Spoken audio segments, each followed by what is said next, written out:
Brian Welker couldn't help but smile as he wiped the sweat from his forehead. Earlier that day, he was promoted to shift supervisor at Harding Containers, effective immediately. Working the night shift for the foreseeable future was the icing on the cake. Most people hated the night shift, but for Brian it was a great time. His son was a junior in high school. He participated in several sports and clubs. By working nights, Brian could attend his son's classes without missing work. Over the years, he worked the night shift more than once and developed a napping system that allowed him to do it all. It was for this reason that he crawled along the rafters of the roof in his attic on a warm August day. After he was informed of his promotion, he was given paid leave on Thursday and Friday. It was an opportunity to rest and prepare for his new position, which begins Sunday evening. Brian had long planned to build a small apartment over his detached garage. This would become his fortress of solitude, where he could sleep peacefully all day long. He hoped to avoid the usual disturbances and distractions that so often arise when trying to sleep at a time when most people are already up. Brian was laying cable so he could have internet in his apartment. The Wi-Fi signal in the house simply did not reach the apartment. He decided to place an extension cord at the end of his home's attic, closest to the garage, in the hopes that it would give a strong signal inside his apartment. While Brian was working on unwinding the cable along the entire length of the attic, he heard faint sounds coming from inside his home. It was early afternoon, so his wife Brenda must have been at work. Tim, their son, was visiting Brenda's parents for a few days, so the house had to be empty. Brian crawled through the farms to the place where the sounds were coming from. Having come 5 meters closer, Brian was able to determine the source of the sounds. This was his bedroom. The conversation became much clearer as Brian perched himself above the unused air conditioning vent in his bedroom ceiling. Brenda insisted that the old vent blew cold air on her at night, causing her to experience frequent neck pain. He installed the new vent as far away from Brenda's bed as possible, but never got around to sealing the old one. This would require sealing the hole in the ceiling that was created when the vent duct was pulled out. Brian just left it on the ceiling but didn't attach it to any ductwork. He carefully lifted the fiberglass insulation that lay on the attic floor and slowly opened the vent. Everything sank inside him when he saw his wife with a thin man. As painful as the vision was, Brian couldn't look away. He couldn't stop watching the train wreck that was once his marriage.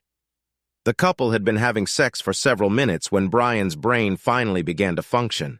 He set his phone to record video and carefully placed it on the vent so that the camera's eye had an unobstructed view of his marital bed. "I like the way you are," the guy purred. "Your husband never touches you?" "I asked you not to mention Brian," Brenda protested, somewhat weakly in Brian's opinion. "It's not about him. He is a good lover and a great father, I'm sure it is. We have sex right here in his bed, but you insist that you like the way he does it. What's wrong with this situation? I don't know why I let you talk me into doing this here. Right here, you don't have the slightest chance of being caught in your apartment." Brenda moaned. The couple stood still for a minute before Brian saw the man roll off his wife. "Do you see how powerful it is when you take risks? Ask Brenda's lover. Having sex in my apartment is great most of the time, but doing it in your marital bed is another level." Brian recognized the man enjoying his wife. As soon as he rolled over onto his back, it was Bill Grant, a driver for the package delivery company where he and Brenda worked. He was recently divorced and had a daughter in Tim's class. "That sounds terrible," Brenda replied, but without any real emotion. "You wanted to have sex in my bed because the thought of outplaying Brian turns you on. You act like it's a competition. It's a competition at least for men." Grant replied with a soft chuckle. "You're a sexy woman, and the sex is great. But knowing that you're married and I'm having sex with you in your husband's bed makes me a winner. This is an incredible feeling. It wouldn't be so great if Brian caught us here. I don't know why I agreed to this, but it won't happen again. I'm worried that Brian will find us. It would ruin my marriage," Brenda admitted.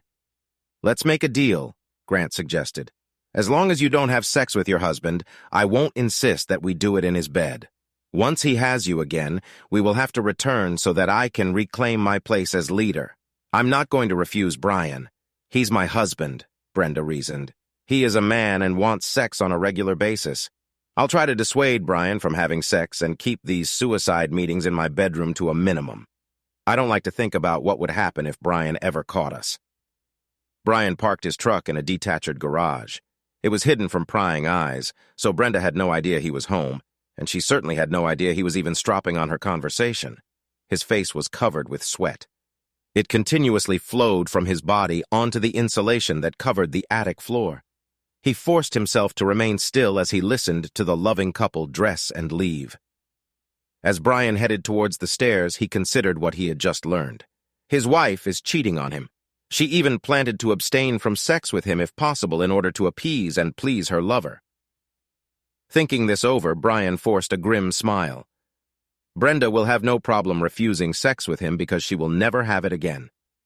While taking a shower, he examined his situation and quickly came to several solutions. He didn't let Brenda know that he knew about her in Fidley. Tim had 2 years of high school left, so Brian decided his main focus would be his son. He won't worry about Brenda anymore. He just didn't care what she wanted or how she felt anymore.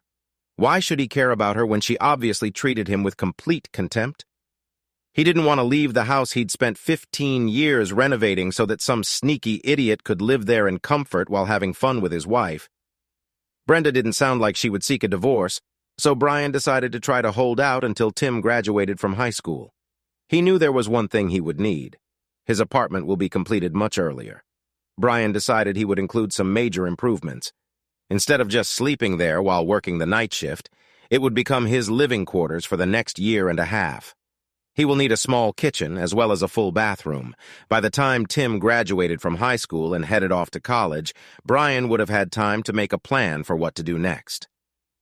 To this end, Brian called several contractors he knew and made an appointment to get an estimate. He decided to hire a company to complete the job. It would be done quickly and professionally, and he would pay someone to do it.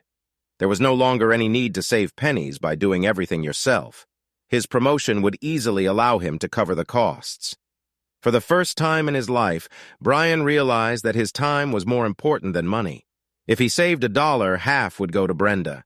He ended his old way of life. He always tried to do as much housework as possible, thinking that it would benefit his family.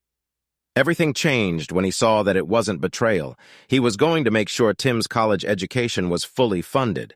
Besides, Brian was going to rebuild his life and have some fun while doing it. He no longer felt any affection for his unfaithful wife. Brian had gotten over his emotions by the time Brenda walked in after work and saw him sitting in the kitchen. "Are you already at home? Did you leave early for some reason?" Brian looked closely at Brenda and decided that she seemed different to him. She had a few wrinkles on her face and had gained a few extra pounds. Why didn't he notice this before? Has his love for his wife blinded him, causing him not to notice her shortcomings? He was sad to think about his sudden change of heart towards Brenda, but it was her decision to have an affair. He simply reacted. "Yes, we have a little problem at work. I've been asked to work some nights starting tonight. They let me go home, pack my lunch, and rest. I'll come back later. They shouldn't ask you to work nights after a day shift, even if you had some free time during the day," Brenda reasoned. "You'll be exhausted. At least lie down and sleep for a few hours." "Good idea," Brian replied. "I'll just crawl under the sheets and wait," Brenda insisted too loudly, remembering the state of the bed. "I just remembered that I need to wash my bed linen." "Okay," Brian answered calmly, chuckling darkly to himself at Brenda's discomfort. "I'll just use the bed in the guest room. There's no need to worry so much." A few hours later, Brian left the house as if he was going to work. He went to a local sports bar, watched a baseball game, and drank a few beers. Previously, he installed an air mattress in his future apartment. Once he was sure Brenda was asleep, he parked in the garage and walked up the stairs to the waiting air mattress. He slept surprisingly well. One of the contractors Brian spoke with the next day was between projects and offered a very good price if Brian agreed to start immediately. In 2 weeks, the contractor's crew will move to a new construction site a few kilometers away. Brian agreed and signed a contract to begin work on Monday morning. His night shift worked from Sunday evening to Thursday evening. The plant was scheduled to close Friday night and restart Sunday night. Brenda knew Brian wouldn't have to work Friday night, so she was surprised when he got ready for bed the next night and headed to the guest room. "Why are you going to sleep in the guest room? We won't see each other much while you're on the night shift, so why don't you sleep in our bed?" asked a puzzled Brenda. Since I worked last night and slept a few hours this morning while you were at work, I'm not very tired. I'm going to watch a baseball game and maybe a movie after that. Brian responded with his planned excuse. I'm trying to get used to being awake at night and sleeping in the morning. I don't want to ruin your sleep unless you think we should have sex, Brian suggested, wiggling his eyebrows suggestively. Brenda's reaction was exactly what Brian expected. If he hadn't heard her conversation with her lover, he would have missed her brief deer-in-the-headlights look before she smiled faintly. I'm very tired today. Maybe we could just cuddle a little and go to bed, Brenda answered. Besides, Tim is home tonight. He can hear us. Hugs won't help me, Brian answered. As soon as I hold you in my arms, I want to do everything with you my way. If you rule out sex, I'll just remove the temptation and sleep in the spare room. You've never worried about Tim hearing us before, so this is just an excuse to avoid sex. You really don't have to make anything up. I'm not the kind of guy who forces himself on a woman. I know that, Brian. You are right. It was pretty weak, and I'm sorry. I'm just tired and not feeling romantic. I hope you understand. I understand this better than you think. Let me know when you're in the mood. If I'm in the mood at the same time, we could meet. Good night, Brian retorted, turning and heading into the guest room, leaving Brenda with a confused look on her face. On Saturday, Brian played catch with Tim for an hour and then did some yard work. When it was time for bed, he walked down the hall to the guest bedroom. Brenda looked at his back and wondered why he was acting so strangely. Brian went to work early on Sunday evening to prepare for his role as shift supervisor. By the time the production people started showing up, he felt very good about his work situation. He didn't bother to tell Brenda that he had been promoted to foreman. She had secrets that she kept from him, so he no longer had any qualms about keeping things from her. His shift went smoothly. He was well received by those who worked under him. He decided that he had a great group of people on his shift. The new position implied greater responsibility, but Brian had seen all the problems before and knew how to deal with them. He settled into his job with minimal adjustments or difficulties. Brenda had already left for work, and the construction crew was doing the installation when Brian returned home Monday morning. He spoke briefly with the foreman to make sure they were on the same page, and then went inside. He fell asleep immediately, but was awakened several times by loud noises from the crew working in his apartment, and once by a telephone ringing. Cursing himself for forgetting to turn off the ringer on their landline in the guest room, Brian responded with a sleepy, "Hello." "I'm sorry, Brian." "Did I wake you up?" asked his mother-in-law, Beverly. "Is that why you called?" Brian barked with some irritation. "You wanted to know if I was sleeping?" "No need to show off," Beverly answered. "I just wanted you to know that Bill and I heard that you're on the night shift and we won't bother you. If you need us to do anything for Tim while you sleep, just let us know." Brian hung up without answering. As he unplugged his phone, he thought about how stupid people could be. It took a few minutes, but he fell asleep again. The construction crew completed their work in less than a week. Brian was amazed at how the contractor completed the entire renovation in 4 days. It would take him 4 months. Waking up on Friday afternoon, he went to a furniture store and ordered a double bed, a small kitchen table, 4 chairs, and a small sofa. He then drove to a large appliance dealer and selected a large flat-screen TV, refrigerator, oven, and microwave. By Monday afternoon, Brian believes his bachelor pad will be ready for him to work full-time. He chuckled, remembering how bewildered Brenda had been when she came home from work on Monday to find a team of men scurrying around the detached garage. She approached Brian while he was talking to the foreman and insisted on a private conversation so that he could tell her what was going on. "I instructed them to complete the apartment above the garage," said Brian. "I want to be able to sleep all day long without people barging in or calling me. I made it double insulated to keep noise to a minimum. There won't even be a landline phone. Since I'll be working nights for a while, I thought it would be a huge advantage to have a place where I could sleep without disturbing you and Tim. You won't even notice that I'm nearby. I won't notice that you're nearby," Brenda repeated.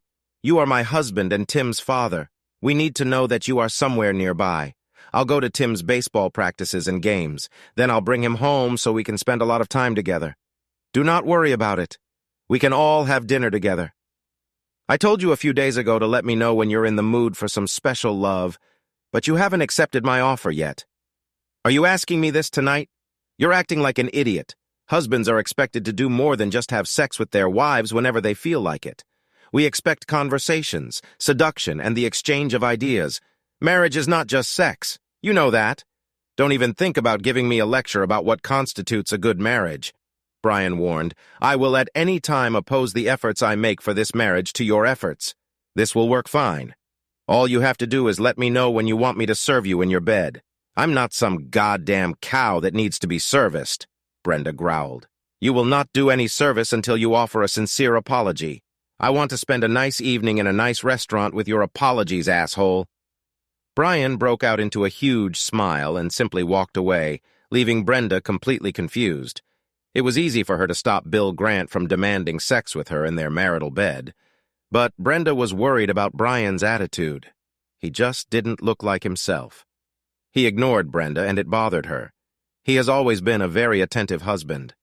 She decided that she would give Brian an unforgettable evening as soon as he apologized for his rude behavior. She knew that he wouldn't be able to go without sex for a long time. A man cannot stop having sex 2 to 3 times a week and be happy. Brenda was sure he would want what she had. He had been like this since they first met. He was too young to lose interest in sex. By the following Wednesday, Brian was fully moved into his new apartment. This coming weekend, there will be 3 days off due to Labor Day. Tim's junior year was supposed to start next Tuesday. How would you two feel about going to the Diamondbacks game this weekend? Brian asked over dinner on Thursday. They're playing the Dodgers and fighting for the pennant. This should be a great game. Seriously, that would be amazing. Thanks, Dad, Tim blurted out. You know I don't really like baseball. Brenda grumbled. I will refuse this offer. I'll find something to do around the house. I bet it will, Brian answered under his breath, but loud enough for Brenda to hear. Everything is settled. Tim and I will go to the game on Saturday. Wow! I can't wait to tell Scooter about this, Tim blurted out. He will be so jealous. He's a big Dodger fan. He previously lived in Los Angeles. Why don't you invite him with you? Brian suggested. Baseball is more fun to watch with friends, especially if they are fans. I'll call him right now. Thank you, Dad. Tim answered excitedly and rushed to get his phone. You definitely made Tim happy, Brenda said. Baseball is a great way to bond with boys. Horace is a pleasant, polite young man. Holy shit! His real name is Horace, Brian asked, shaking his head. No wonder he has a nickname. What parents would name a boy Horace unless they hated him? Tim told me that Horace's father died of a brain aneurysm 2 years ago. Brenda continued, pointedly ignoring her husband's comment about the boy's name. She and her mother moved here this summer to be closer to her parents. They are old and in poor health. I'll just call him Scooter and pretend I've never heard his real name, Brian said, just as Tim burst back into the room. Scooter's mom said he can go, declared an almost frivolous Tim. It will be great. On Saturday afternoon, Tim parked his truck in the driveway of a nice ranch in a nice neighborhood. Before he could stop, Scooter was already running out the door. He hopped in next to Tim as soon as the pickup was safely parked. Mr. Welker, Mom says she wants to meet you before we leave. I think she wants to make sure you're not a serial killer, Scooter suggested. I'm sorry about that. No problem, Brian answered, getting out of the truck, walking up to the house and ringing the doorbell. The door was opened by a slender, rather plain-looking woman about Brian's age. With what he thought was a quick glance, Brian determined that her legs were her best feature. They were muscular and perfectly shaped. Her jogging shorts gave him a chance to admire them. Her stomach was flat while her breasts barely moved her top away from her torso. My legs look pretty good compared to the rest of my body, don't you think? Scooter's mom asked, much to Brian's confusion. Yes, Brian agreed. As soon as he saw the smile on the woman's face, you have a magnificent pair of legs. Do you think I should let my son go to a baseball game with a man who stares at every woman he sees? The boy's mother challenged. I'm trying to raise a gentleman. Brian saw the laughter in the woman's eyes and instinctively knew that she was playing with him. He decided to play along with her. What you're really asking is whether you should let your son go anywhere with a man, since looking at women is the best part of being a man. Brian replied with a grin. He needs to learn to appreciate the fairer sex. I'll show him what to pay attention to and how to do it. I, of course, hope that you will be less noticeable during these life lessons that you will give to Horace, the still smiling woman objected. The first thing I'll teach him is to beat anyone who calls him Horace, except his womb, of course. He, Brian joked, understand. My son will learn to be cruel to people who call him by his name, and also to appreciate women's legs. Does this explain everything well enough? Not even close, Brian answered. I'll show him the subtle art of secretly assessing butts and breasts. It is important that he receives a comprehensive education and does not become completely fixated on any one piece of female jewelry. This is a big relief, Scooter's mom replied, thereby gaining even more respect from Brian. Have a good time and be sure that Scooter will call if you're going to be late.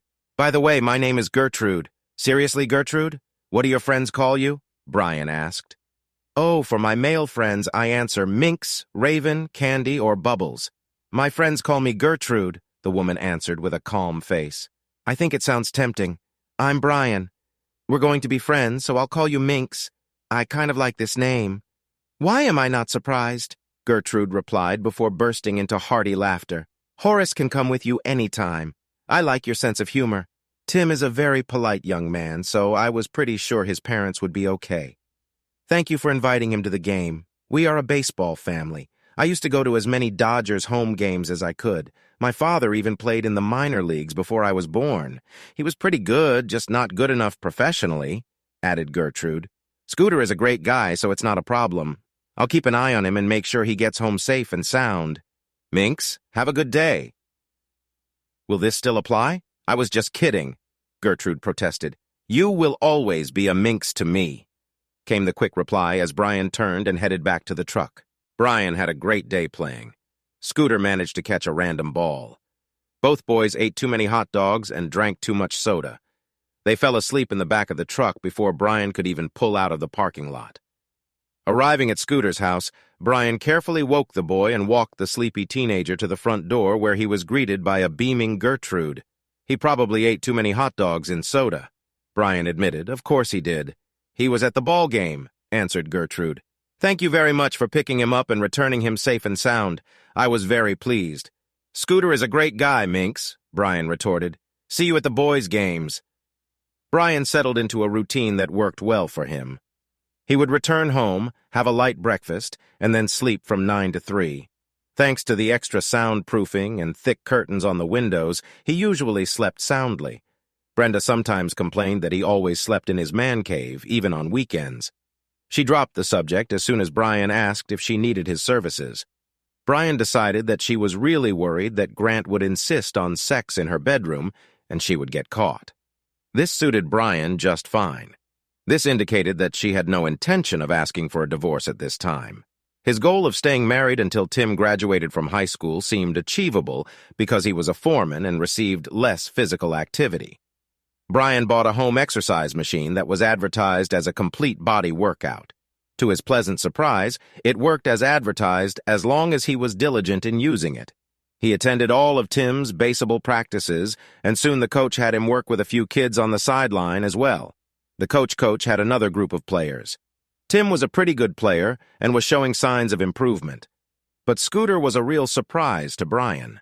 He showed some talent early in the season, but was unsure and timid. Brian worked with him as much as he could. They even spent several hours on weekends training at a local park. Brian decided that since he hadn't had sex, he might as well relieve the tension by playing baseball with the boys. As Scooter's confidence grew, his level of play increased dramatically. By mid-season, Scooter was hitting balls and playing shortstop at a high level. Tim was the starting center fielder and batted third. Brian was extremely proud of both boys' accomplishments. One thing Brian couldn't help but notice was the attention some of the children's mothers were starting to give him. For some reason, his jokes really made them laugh. His efforts with the children were constantly praised. Several mothers would bake something for the team, but they always make sure he gets a piece, no matter what it is. Tim's friendship with Scooter, as well as Brian's time with the boys, naturally led to Gertrude and Brian spending time together. Brian thought of her as a smart friend with a great sense of humor. He decided to ask Gertrude if she had noticed the increased interest that his mother showed in him. I may be a little crazy, Minx, but I have to ask you a slightly personal question, Brian began, almost the second size. This was Gertrude's quick answer. What? I didn't ask that, Brian admitted. When men preface a question to a lady by saying it's personal, don't they usually ask her about her breast size? Well, yes, that's usually true. Brian agreed with a chuckle. At this point, I was going to ask if you've noticed that some of the mothers have been treating me differently in the last couple of weeks. Don't you think they seem a little friendlier lately? Well, aren't you Mr. Observation? Gertrude retorted. You don't really know what's going on, do you? I would need more information regarding what you're referring to before I could answer that question. Brian said thoughtfully. I understand the rule of flying in the infield. I know you never win the first or last inning at third base. You don't mean those baseball axioms, do you? No, I was talking about the unwritten rule of never rigging or stealing bases when you have a huge advantage. Gertrude quipped before becoming more serious. If you were paying attention, you would know that the friendliest mothers on the team are also single mothers. You're a great dad, a nice guy, and you have a pretty decent job. This makes you a damn attractive candidate in their eyes, Gertrude reasoned. What about the fact that I'm a married man? Wouldn't they take this into account? Brian asked. It is, answered Scooter's mother. That's why they didn't actually try to seduce you. No one has tried this yet, have they? Nobody seduced me. As if that was ever a problem, Brian replied. I'm married, so obviously I can't be a good match for anyone. Brian, I don't like that it feels like I have to be the one telling you this, but we're friends, so it falls on me. All mothers know that your wife is cheating on you. This is not enough. Rumor has it that she cuts you off from sex. You're not sleeping together, and it's obvious that you'll be a free agent in the not-too-distant future. These women want to sign you up for their team as soon as you're discharged. Brian was stunned by Gertrude's revelation.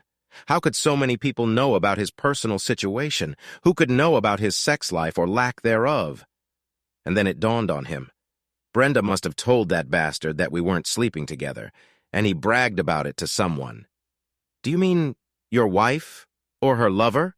Gertrude asked, trying to diffuse the situation. I have to say that you don't seem very surprised by the rumors. Have you already suspected Brenda of cheating? No, I never suspected, Brian answered. You had no idea at all? Gertrude asked incredulously. I knew she was cheating. I just never suspected it.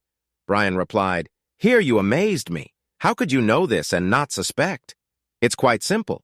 I didn't suspect a damn thing until I found Grant and Brenda in our bed. In a matter of seconds, I went from knowing she was cheating on me to being sure. I completely stopped being suspicious. This revelation raises more questions than it answers, said his confused girlfriend. You saw them do the horizontal mambo, but you stay married and don't go to jail. You're not a pervert, are you? Or a guy who likes to watch? Please don't be one of these scum, but I'm not going to. Don't worry about it. Brian assured, I decided to adjust my priorities. Being able to spend a lot of quality time with Tim and not be a part-time dad became my first goal. Living with Brenda rather than divorcing her seemed like the best way to achieve this. I started working at night, and it always had a negative impact on our sex life. I built a nice apartment over my detached garage and lived there. I told Brenda it was so I could sleep during the day without being pestered and annoyed by everyday crap. She was unhappy with the sleeping conditions, but Grant told her that every time she had sex with me, he would insist on regaining primacy in our marital bed. This seemed to bother her, but not enough to stop her from having fun with him. She thinks her affair is a secret and wants to keep it a secret. I haven't told her, but I won't have sex with her for any reason. I went to the clinic and got tested for sexually transmitted diseases. I am clean. I want it to stay that way. Are you serious? Did you hear that? What a bitch. How can she treat a guy like you so badly? What an idiot this guy is. Gertrude was indignant.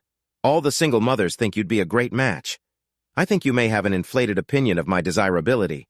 I've never been a Martini idol. I have a really good job, so maybe this will help me look better to some of the more desperate women, Brian suggested. Are you joking? Look how beautiful you are. You have a wonderful smile, Gertrude noted. You are strong, kind, smart, and get along well with children. If I weren't so homely and flat-chested, I would have already thrown my hat into the ring along with my bra. I think I better shut the hell up. Thank you for being a good enough friend to tell me what people are saying and thinking. Brian replied, frowning. I had no idea that everyone knew that I was a cuckold. It's quite awkward. I can't make my own wife happy. I'm a world-class weakling. You are a good person who wants to be a good father to his son. You're strong enough to take this crap so you can have a great relationship with Tim. Horace thinks you're pretty cool, too." "Who?" Brian asked. "You must feel better if you can tease me with Horace's name," Gertrude remarked with a smile. "Minx, you are a great friend. You didn't let me stick my head too far up my ass. I just hope Tim doesn't find out. This Horace is either left the stable or is damn close to it," Gertrude said. "Horace says Tim knows something is wrong at home. You're pretty much avoiding his mother. He's bound to hear something when so many people know about it." "Do you know what worries me?" added Gertrude. "Scooter is in love with Heather Grant. How awkward is this for him and for me? She's a sweet girl. She has no idea what a pathetic jerk her father is. I'm just glad Tim isn't the one snooping around Heather," Brian said. "What a mess that would be. I should be happy for small favors." "Scooter told me that Tim is very interested in Holly Ingram, but that shouldn't surprise you too much. She comes to every game and cheers for his every move," said a smiling Gertrude. "Yeah, I noticed she was hanging around. She seems like a nice girl. I knew her father and uncles at school," Brian recalled. "They are a good family." 2 nights later, Tim's team played in the first round of the district championship. Brian realized that as game time approached, he was probably more nervous than Tim. It didn't help that the usual 3 single mothers were determined to get his attention. Norma Wilson was wearing a top that exposed a significant portion of her ample breasts. She constantly found reasons to lean toward Brian to pick up something or look for something. Brian had to admit that her cleavage was impressive. Brandy Dorn kept her breasts covered, but in a very tight sweater. Her thin waist and flat stomach emphasized the charm of her full, firm breasts. She constantly asked Brian questions about the team and players. Jillian Patterson was less subtle. For some reason, she had to stand close enough to Brian to press her impressive breasts against his arm or side. Gertrude grinned knowingly, handing him a soda and a hot dog before returning to her place on the first base side of the diamond. Brian noticed that all 3 ladies had found some reason to leave his circle all at the same time. It seemed strange to him until he heard a familiar voice behind him. "I thought I would join my husband this afternoon to watch my son play. I didn't think I'd have to wade through so many fans to get to him," Brenda said louder than necessary. "What's going on, Brian?" "The game hasn't been called yet, but Tim looked pretty good in batting practice," Brian replied, trying to dodge the question. "Nice try," Brenda snapped. "Why did these women hover around you like flies over shit? It's good that you are not allergic to silicone. If you're asking me to explain how the female mind works, then you're out of luck." "I have no idea," Brian admitted. "I'm even surprised that you're here. My son is participating in an important game. I'm here to support him. Obviously, there are other mothers here. Obviously, some of them are not just here for their children. You were too busy to come to the games," Brian noted. "How did you manage to evade your obligations today?" Brenda glanced at her husband when he mentioned her obligations. She wondered for a moment if he was hinting at something. As soon as this thought came into her mind, she immediately threw it away. If he had any suspicions, he would be much angrier and much more confrontational. The only thing she knew about Brian was that he would never accept her betrayal. If he had known, he would have let her know it in the most obvious way. "I made time. This game is important to Tim, which makes it important to me. I haven't seen you much since you left for the night shift, so I thought it would be nice to spend some time together cheering on Tim," Brenda reasoned. As Brenda and Brian sat down in the bleachers, she noticed that several other mothers were watching her and they didn't seem all that friendly. Brenda thought about it. What could she have done to anger other mothers? This was the first game she attended. She had no other form of interaction with any of them, so she couldn't think of any reason why they would dislike her. Then Brenda noticed Gertrude sitting to the side. As usual, she didn't do much to stand out. Although Brenda noted that her hair was professionally styled and her legs looked good in shorts that were perhaps a little short, especially given the cool daytime temperatures. The game began, and Brian's attention was drawn to the playing field. The first 2 batters struck out before Tim even entered the batter's box. Brenda became concerned for her son when she saw how fast the first serve was and how close it went to his head. The second pitch was low and away from Tim, but he connected solidly and threw the ball to first base for a stand-up double. The next batter was Scooter. Brenda noticed that he seemed older, stronger, and more confident than last summer. The first pitch hit the catcher's glove near Scooter's head. If he hadn't leaned back, she might have hit him. Brenda heard Brian chuckle as Scooter prepared for the next pitch. "Trying to intimidate these two boys is a big mistake," Brian said to those within earshot. "I just hope the pitcher tries to sneak a fastball to Scooter." The rest of the crowd nodded in agreement as the pitcher began his pitch. He was a strong thrower, and he added something extra on the next pitch. There was a loud crack as Scooter's bat met a baseball crossing the court. Oohs and ahs echoed through the stands as the ball disappeared over the center field fence. Tim ran across the plate and waited for his friend to touch home plate before exchanging high fives. Gertrude beamed with pride as she watched her son circle the bases. She looked at Brian only to see small tears on his cheeks. He spent countless hours practicing on the field and hitting the ball with Tim and her son. His pleasure and pride were almost tangible. Gertrude was extremely grateful to Brian for the mentoring he had provided to her son since their arrival. Horace grew up to be a fine young man, and Brian played a huge role in the development of his character. "Are you really trying to tell me that you haven't had sex with your husband since the day we had sex at your house?" asked her incredulous lover. "You said I should stay away from him for as long as I could, and you wouldn't insist on sex in our house until he made love to me. He was working the night shift that day and has been sleeping in a room above the garage ever since. We haven't even shaken hands since then. This is just crazy."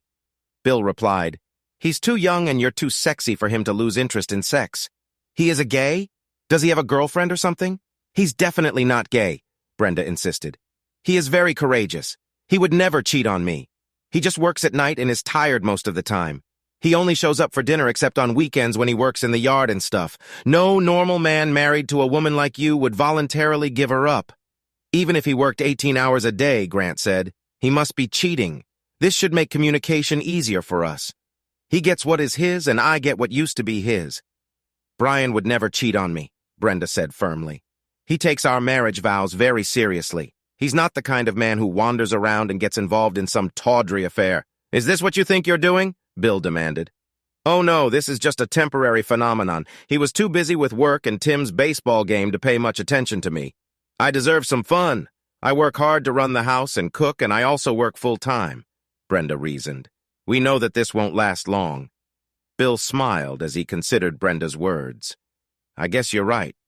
We'll just enjoy the sex while it happens. Give me the day when I can master you in your bed. It still turns me on." When Brenda remembered Bill's words, she became worried as she watched the two girls hovering around. Brian slowly moved away. It was obvious that he had some damn attractive women with big tits and toned bodies who were interested. She realized that she needed to protect her marriage from the efforts of these bitches. Then she noticed Gertrude sitting alone on the side. Brenda quickly came up with a plan. She smiled widely and sat down next to the surprised Gertrude. "Glad to see you again, Gertrude. Horace has become a pretty good baseball player and is a very sweet boy. You should be proud of him." "I'm proud," admitted the wary Gertrude. "Tim is doing very well, too. Brian's time with them pays off. He truly was a great mentor to Horace. Yes, sometimes Brian is too good, Brenda seeing an opportunity for her proposal. I'm sure you've noticed how those big-breasted blondes are always hanging around him. I wanted to ask if you could help me. I know Brian would never go astray under normal circumstances, but he's a man, and all these women do is show off their big tits when they're around him." "How do you think I should help you?" asked Gertrude. "Spray them with cold water when they get too close. You know that I cannot attend most games and practices due to my work and other commitments," Brenda began carefully. "I know I can trust Brian to you. You're not his type at all. If you would just stick around when I'm not around, I would really appreciate it. I'm going to tell Brian that he needs to stay closer to you and be more attentive. These husband-stealing bitches will think he has his eye on you and hopefully leave him alone. I know it might feel awkward for you to pretend like this, but there's a good reason for it. You could have saved our marriage." "Please let me clarify if I understood correctly," answered the incredulous Gertrude. "You're worried that these attractive, sexy single mothers might seduce Brian, so you ask me to kind of fill in for you when he's at ball games and practice. Do you think I'm a successful single mother because I don't have big boobs and I'm pretty plain looking? I didn't say you were sad. I just know Brian. For whatever reason, he's less likely to fall in love with you than with some buxom ex-cheerleader. You would help him keep his vows. Do you think your spouse cheating on you is a deal-breaker?" Gertrude asked thoughtfully. Would it be so bad if he slept with a few of these willing ladies while you remained his number one? I hope you're joking, Brenda objected. I love my husband, but I will never tolerate cheating. This really is the deal breaker you mentioned. This destroys the marriage contract. I could never come to terms with infidelity. As far as I'm concerned, the marriage would be over. You must understand how I feel. You have been married for many years. I understand what loyalty and dedication are. It is quite logical that adultery violates the marriage contract, Gertrude admitted. I have to agree. I need to go see Brian. Can I trust that you will keep a close eye on him when I'm not around? Asked Brenda. Oh, yes, Gertrude answered with a smile. Be sure to explain all this to Brian. I'll keep my part of the deal. Who better to keep a good man celibate than a flat-chested, homely, boring woman? I wouldn't put it quite like that, but you covered it pretty well. Thanks again, Brenda replied as she walked away to join her husband. Brenda wanted to talk last night before I left for work. Brain began at practice the next day. The point is that there are too many sexy single moms hanging around me. She believes that I would be much safer if I stayed close to you, Minx, or as she calls you, Gertrude. Why don't I feel safer? You are a smart person. You know that you will never be safe around a single woman, no matter how small her breasts are or how homely she looks. Gertrude jokes. Scamp, you are one of the most attractive women I have ever met. Brian answered sincerely. You are the whole set, not just silicone and bleach. Wow, you only made my job more difficult, Gertrude admitted, blushing. I'll make an appointment to have your eyes checked after baseball season ends. You'll find that I have 50 vision, and am a great judge of people with one glaring exception, Brian said. It seems I underestimated my loving wife. I think she may have underestimated us, Minx replied. That is if you really find me attractive. Brian was amused by the single mother's reactions as Minx remained by his side. He spent a lot of time with her, chatting and joking. The most common reaction was disbelief, followed by disappointment. It took the Minx less than one training session to eliminate him from the herd. The team's next game required a 3-hour drive to Middleburg. It was decided that the team would travel the day before the game and spend the night in a hotel. It was hoped that the boys would be rested and fresh for their next challenge. Brian dropped off Jake Winston's parents as well as Minx. Discussion along the way focused on the team's chances of winning the district game and possibly the state title. They arrived at the hotel right behind the team bus. Brian helped Ralph Winston get his luggage out of the trunk. Some parents, including the Winstons, volunteered to accompany the boys and where to stay at the same hotel. All other parents had to book rooms in different hotels. With several games being played the next day, there were a lot of fans and players in the city. 6 teams from different school grades will compete in 3 games. Before Tim boarded the bus, Brian told him that he would not be staying at the same hotel and had to behave himself in front of his coaches and chaperones. He assured his son that he would be at team practice the next morning. What hotel are you staying at, Minx? Brian asked, as the Winstons wheeled their bags into the team hotel. In the same hotel as you was her simple answer. I never told you what hotel I was staying at. How did you know? Asked a puzzled Brian. I didn't know that came the short answer. How do you know that we are in the same hotel? It's quite busy this weekend. You might not be able to get a room at the last minute. Brian noted, I'm sure something will come up. Gertrude replied with a wide smile, confusing Brian even more. Brian arrived at his hotel a few minutes later and asked Gertrude, Scamp, would you like to see if you can get a room while I check in? I can wait to make sure you find something. Thanks, but I'll just wait here. I'll be fine, she insisted. Brain finally began to see the light when he checked in and collected his room access cards. He returned to his truck to find Minx already waiting for him. Is there any chance you might want one of these cards for my room? He asked. This is room 207. What a caring gesture, Minx exclaimed, getting out of the car, taking the keys and kissing Brian on the cheek. Let's go to bed. It's going to be a long night. The next morning, Brian woke up much more tired than when he went to bed. At first, he mentally struggled with the reality of breaking his marriage vows, but Minx helped him deal with it. Let's look at this logically. Not only did Brenda cheat on you, but she agreed to distance herself from you sexually. Even if she didn't, she would still be putting your health at risk by having unprotected sex with her lover. Essentially, she made sexual relations with her unsafe and unwanted. She released you from your vows and marriage contract. I haven't had sex for more than 2 years. I've been tested and I'm clear. You were tested after discovering she was a cheater and you are in the clear. I've been taking the pills for over a month in hopes of sleeping with you. Can you honestly give me one reason why we shouldn't sleep together? Is it because of my appearance?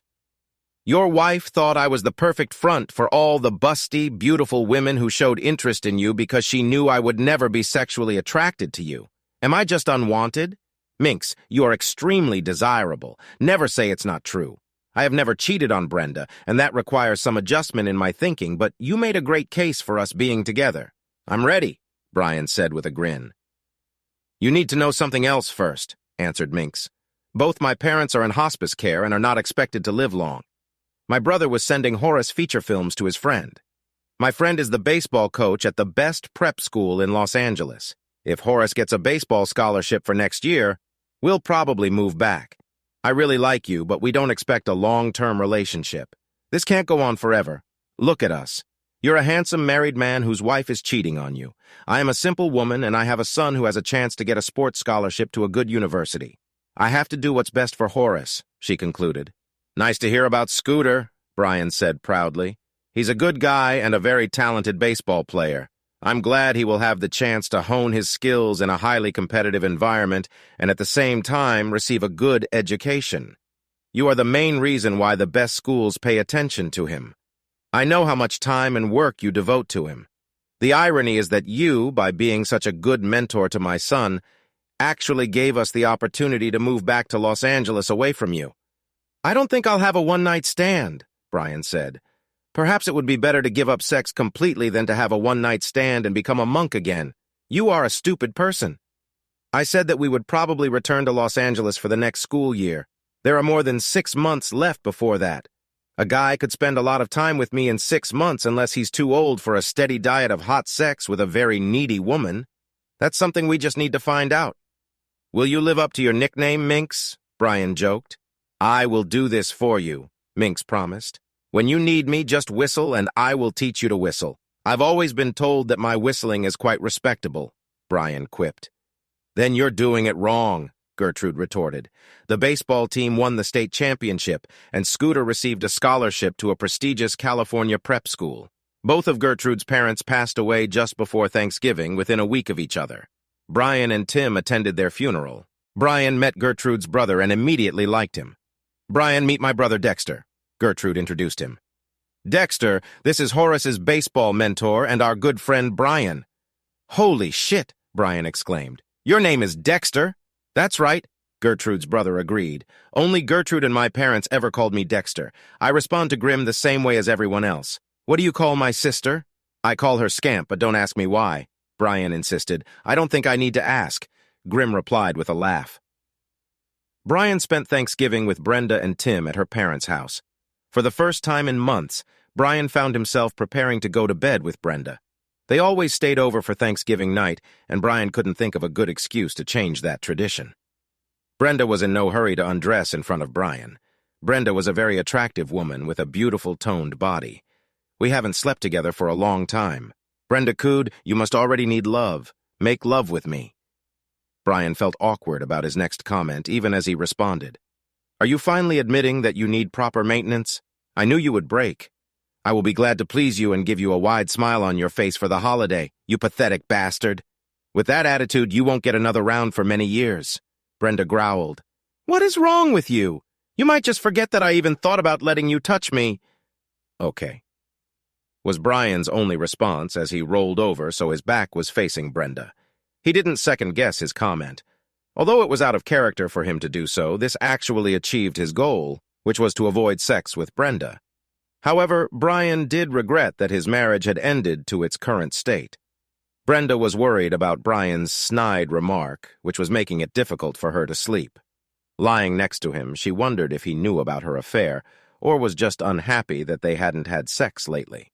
She decided that she would have to discuss this with Bill. He needed to forget about having sex with Brenda in her marital bed if she was having sex with Brian. This statement caused her to avoid and refuse her husband, which could ultimately make him suspicious. It could have ruined her marriage. Brian had a daily routine that he followed when he worked the night shift. He went home, ate a small breakfast, and went to bed by 9 a.m. Often he woke up around 2 o'clock in the afternoon from the fact that Minx climbed into his bed naked.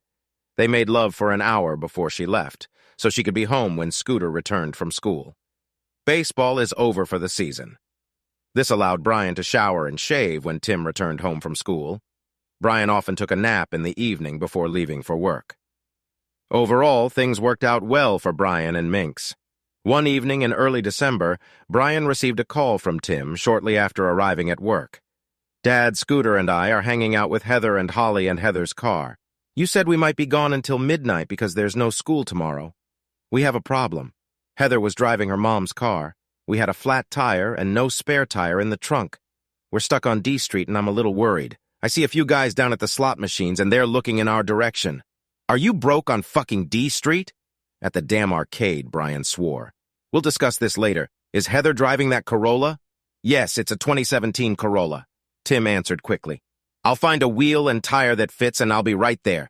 Keep your doors locked and call the police if you have any problems. Take care of these girls." Brian put his phone in his pocket and headed to the production floor. He quickly found the person he needed.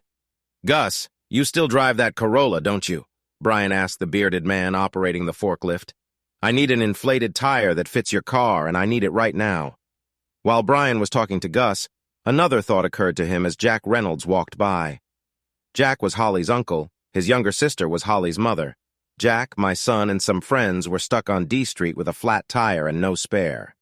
Holly is with them. I take the inflated tire from Gus and head there. I would appreciate it if you came with me. I have a real spare tire, not some fucking donut. Gus said, "Let's take my car and go there right now." Jack, Gus, and Brian immediately headed towards the door leading to the parking lot. They were concerned about children being in that part of town late at night. It was not a good place for good children, especially teenage girls. Brenda lay in bed, enjoying the warmth she always felt after messing with Bill. His phone rang and he glanced at the caller ID. "Damn it, this is Heather. I have to answer this or she'll beat the crap out of me for ignoring her." Brenda could only hear one part of the conversation, but was concerned about what she overheard. "What the hell are you kids doing there?" "Well, that's too bad. These boys are old enough to handle a little problem like this. Call AAA. It's not my fault your mother is too dumb not to keep a spare tire in her car." "What was all this?" Brenda asked as soon as Bill disconnected the connection. "Nothing to worry about," was Bill's response as he reached out and caressed Brenda's firm breasts. "Heathor has a flat theory, but she calls AAA to get it fixed." Several young hoodlums were hanging around Heathor's car when Brian and his friends pulled up right behind her. Brian quickly got out of the car and pulled the jack and tire iron out of Gus's trunk. Gus brought the spare tire, and Jack knocked on the driver's side window and motioned for Heather to lower it so he could talk to her. "You guys sit quietly until we change the tire. If these idiots cause any trouble, we'll take care of it. Holly, you're going to have to explain to your mother why you're even here on D Street." Brian carried the jack behind the flat rear tire and slid it under the frame. He twisted it until it was snug against the frame, then moved in front of the tire to loosen the lug nuts. The apparent leader of the group of tough guys approached Jack while Brian was working on the tire. "Here you are on our territory. You need my permission before you mess with this machine." Before Jack could respond, Brian swung the pry bar sharply and cracked the guy on both shins. The man fell to his knees and then rolled on the ground, rubbing his shins and cursing the blue streak.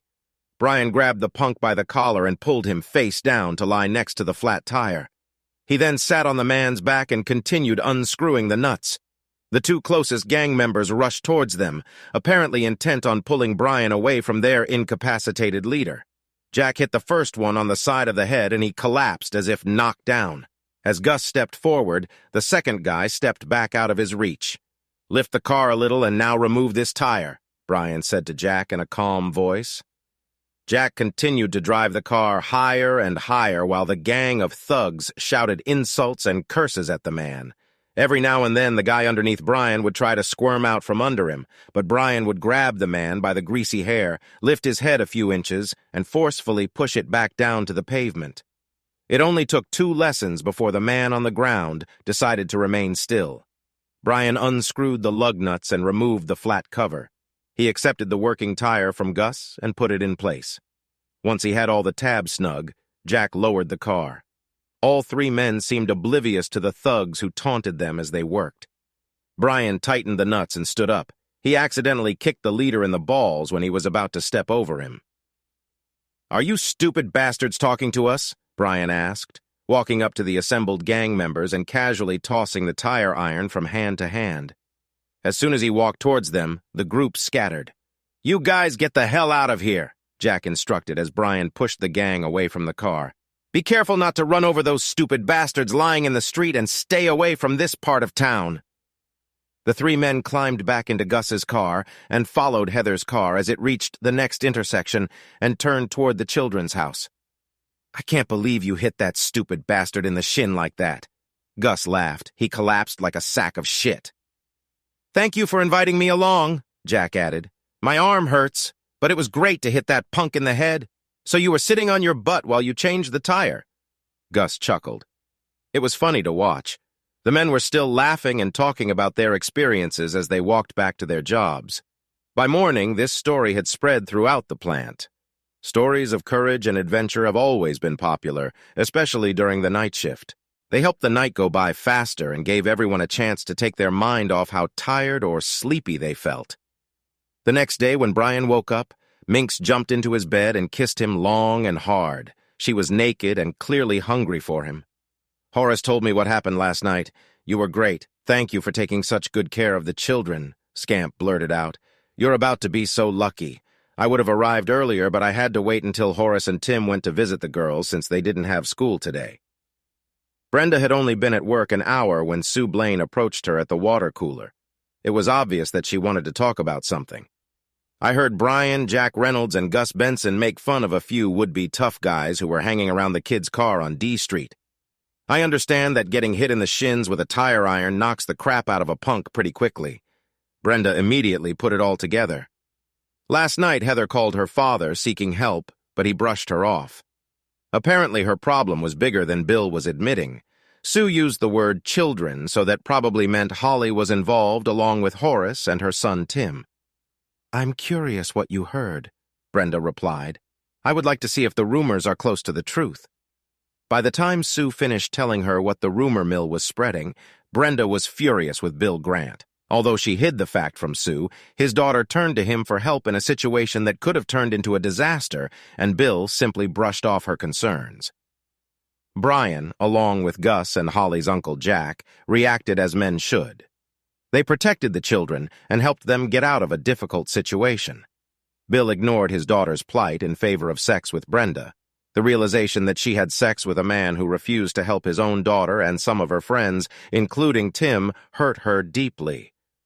How low has she failing? Brian was 10 times better than Bill. The sad thing was that Brenda knew this from the very beginning. Why did she even get involved with this selfish, pompous ass? Early that morning, Brenda found Bill alone in the break room, enjoying a snack while his delivery truck was being serviced. She wasted no time in pouncing on him. "Heather came to you for help last night and you blew her off. These kids could be in great danger and yet you told her to call Triple H. What kind of father are you? Everything worked out." Bill answered briskly. "Your husband and a few of his buddies saved the day, so what's the problem?" Brian reacted like a real man. "You turned your back on your daughter. That's the problem. My son was in that car. If your dumbass husband is so special, why are you having fun with me when he hasn't touched you in months?" Bill asked with a chuckle. "You pathetic bastard. Being a man has nothing to do with you," Brenda spat. "He's more of a man than you'll ever be. It's all over between us. Don't ever try to talk to me again. I don't want anything to do with you." "As you say," was Bill's call, Manser. "There are many married women in the world who are looking for someone like me. If you change your mind, you know where to find me. I'll still give you pleasure if you ask nicely." Brenda burst into tears and ran out of the room. She cheated on her husband, disrespected him, and risked her marriage and family for a petty, selfish sociopath. She only hoped that Brian would never find out how stupid she had been. With that thought, she realized she had a lot of catching up to do. The minx had just finished with Brian when she heard sniffling behind her. Surprised, Minx turned around to find Brenda watching her with tears streaming down her cheeks.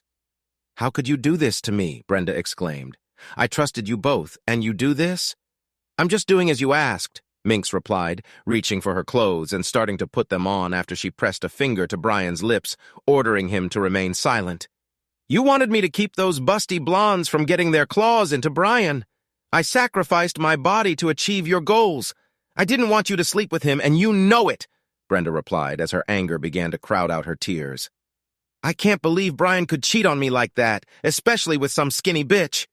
I know it's hard to stomach the fact that Brian and I are dealing with freaks, but there's no reason to be insulted," Minx reasoned. "Your poor husband was ready to explode. I'm just helping to relieve the pressure he put on me. Bill Grant didn't want you to have sex with your husband, so Brian had to turn to someone. Luckily, I was in the right place at the right time. You can thank me for helping you turn off Brian so completely and make Bill happy. By the way, where is Bill? Is he in your bed? Do you know about Bill?" Brenda exclaimed. "Well, yes," answered Minx. "I think most of the free world knows about Bill. You've been sleeping with him for months now. He promised you that he would have sex with you in your marital bed every time you had sex with Brian, so you stopped having sex with your own husband. Luckily, Bill was able to fill the void. The pun is intentional. If Brian knew, why didn't he say anything? Why did he let Bill and I be together for so long?" Brenda asked, tears streaming down her cheeks. "You are a smart girl. What would most men do if they discovered their wife was cheating?" "He would get very angry and yell at me. Then he probably would have divorced me," Brenda added, as the reality of the situation became clearer. "It sounds something like this. What happens next? Can Brian and Tim stay here while you move in with Bill?" Minx asked calmly. "I wouldn't move out of my house. I wouldn't mind Tim either. If Brian wanted a divorce, he would have to move out. He would pay alimony, and child Tim would have stayed with me," Brenda concluded. Exactly what Brian expected. Minx agreed. Let's say that staying close to Tim and being the best father he could be was his first goal. How could he achieve this goal? Because he won't divorce me. Brenda answered quietly. "He stayed here for Tim, not for me. He found out about Bill and me and essentially divorced me, just not legally. We've been living as a divorced couple for months now, haven't we? I was just too damn stupid to realize it. In your defense, I can say that Bill helped you not to notice that your husband left emotionally long ago. I'm just a skinny bitch who showed up after you ruined everything. I helped Brian recover. I told Bill it was over between us." "I never want to see him again," Brenda said. "Was this after he refused to help his daughter out of a sticky situation last night?" "You didn't have much choice, did you?" Minx asked rhetorically. "Even traitors have some expectations and some restrictions." "Are you and Brian going to live together now?" Brenda asked, wiping the remaining tears from her eyes. "To be honest, we are quite happy with what we have. Horace and I will return to Los Angeles before school starts in the fall," admitted Scamp. "I'd rather he didn't know his mom was having fun with his best friend's dad if there's anything to be done about it. When it's time for me to leave, I'll probably help Brian choose a new girlfriend if he'll let me. So you see, I didn't steal your husband like other mothers hope to do. We temporarily enjoy each other's company, much the same way you did with the asshole. What if I don't let this continue? He is my husband." "You have no right to sleep with him," Brenda insisted. "You gave me this right as soon as you gave yourself to Bill Grant," answered the Minx. "It pretty much freed Brian from any obligations he might have had towards you. He and I are exceptional people. We can trust each other if you can imagine that.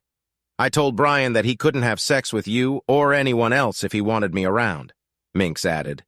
"Who knows who else Bill Grant slept with or what diseases he might have had." Brenda began to cry again as she considered the statement of the woman she knew as Gertrude. Could Bill have had sex with someone else on the side? Of course he could. Brenda no longer had any illusions about the kind of man Bill Grant was. She needed to get tested ASAP. "And what will happen now?"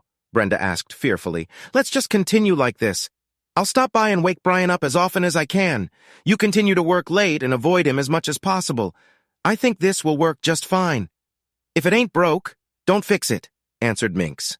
"I'm not going to do this," Brenda said categorically. "You're leaving in a few months. I'm going to stay here and show Brian what a great wife I can be. He won't need your skinny ass. Except he knows that my skinny ass is loyal to him while your round ass is out there somewhere waiting to be patted by whoever." Minx retorted. Basically, I control your sex life, or at least your sex life with Brian. I won't let him get close to you as long as we're in a relationship. I don't want to risk getting sick, and he doesn't really want it either. One thing I learned a little too late is that relationships are about so much more than sex, Brenda said with false bravado. Actually, sex without love or commitment is actually quite humiliating. I will do what a wife should happily do for her husband while you just have sex with him. Think about it. Okay, answered Minx. I thought about that. Let's do it. You cook the guy great lasagna and meatloaf. Keep the toilets clean and wash his clothes. I will entertain him in bed as often as I can. Let's see which of us is happier. Brian, I have to tell you how ashamed I am and how sorry I am for disrespecting you. Can you ever forgive me? Brenda pleaded. How could he ever trust you again? Asked Minx. He might forgive you someday, but how the hell are you going to win back his trust? This has always been the obstacle that traitors face. I suggest you try to enjoy the next few months while you're still Brian's wife, at least in name. Realize what you sacrifice for mediocre sex and learn from it. Brian doesn't want to destroy his family while Tim is in school. That will give you about 9 months after I leave to do everything possible to get him back. When Tim graduates, Brian will probably kick your ass to the curb, Scamp predicted. Brian, why do you let her speak for you? Asked Brenda. I'm not just his mistress, I'm his best friend, answered Minx. While you were whispering sweet nothings in Bill's ear, Brian and I were having our own conversation in bed. I promised to deal with this particular situation if and when it finally arises. He promised to thank me as soon as I did this. Could you leave us alone now? Subscribe to our channel so that your second chaff doesn't cheat on you, and go ahead and listen to the next story, because this story is nothing compared to the next one. If you're under 18, don't even think about listening to the next one.